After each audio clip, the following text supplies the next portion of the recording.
Would you rather watch Padres sent Matt Latos to the Reds to get Alonso. The 3-2 pitch swung on and missed, and there it is. The ball is rolled over to the Dodger dugout. Or would you rather watch Deals. Drives from high. Hits it deep. It is high. 7:56. So, which would you rather watch? Interesting or not interesting? Well, Barry Bonds, Mark McGwire, Jason Gamby, Jose Canseco. What do these all have in common? Well, they all took performance-enhancing drugs. By a show of hands, who here plays sports? A lot of people, right? So, wouldn't you want to hit the ball farther, like kick it farther when playing soccer or punting in football? Wouldn't who those that play basketball want to have bigger hops and be able to dunk? Or even those who play baseball, wouldn't you want to like hit a home run all the way to the stands to get those wins? Well, as an all-round athlete, I played a variety of sports from cross country to softball to soccer to anything you can imagine, I did. So, enhancing those muscles is key in order to get those wins.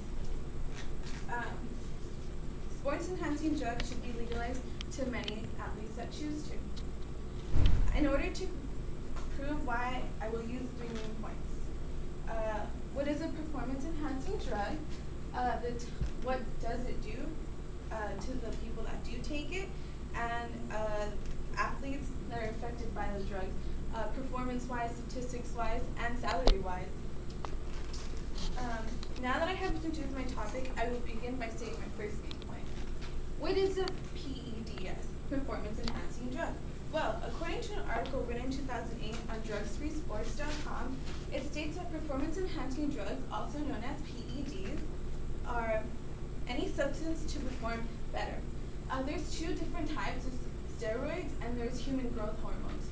I'm going to be focusing more on steroids. They can be taken orally or through a needle, which most athletes do use. And here's a little chart. These are some of the steroids that they use.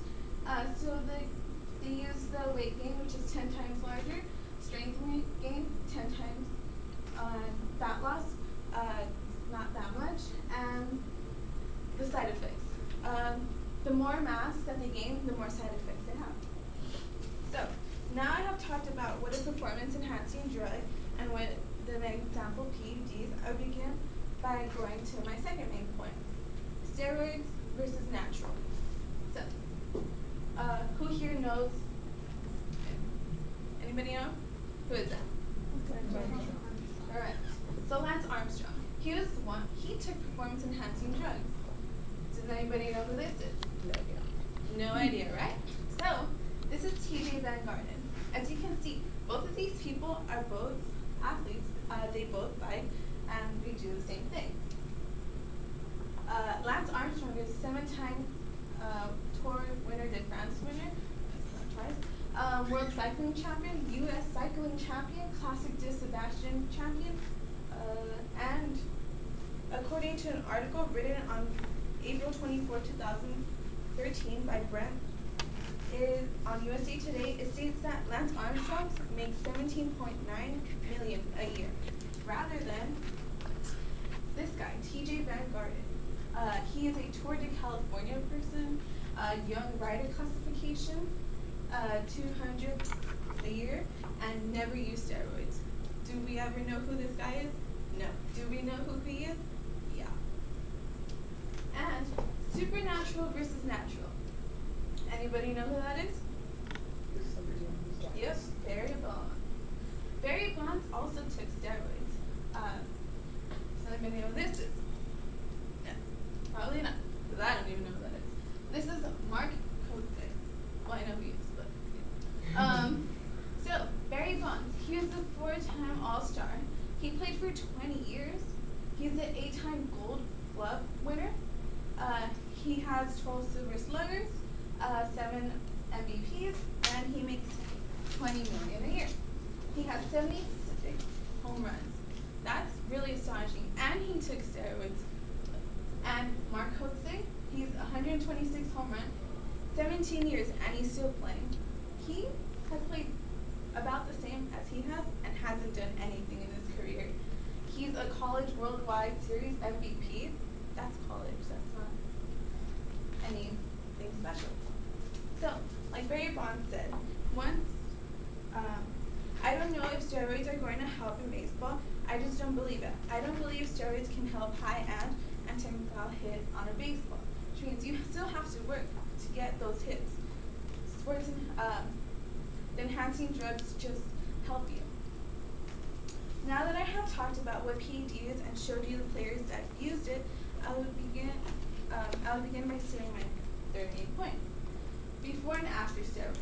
This is Alex Rodriguez. Before 2001, he hit 27 home runs per year on an average. According to ESPN.com, it states that his batting average was 2.9 that year. After 2001, being on steroids, he hit 39 home runs per year on average. Best home run season was 57 that year. The batting average was .310. That's pretty high. And that's Sammy Sosa. According to BaseballReference.com, it states that before in 1999, his average wasn't that good compared to his average in 1998 after he took the steroids. He had 52 home runs per year in average, 2.287 batting average, and he hit six times 40 home runs in the season. That's like double that. That's amazing.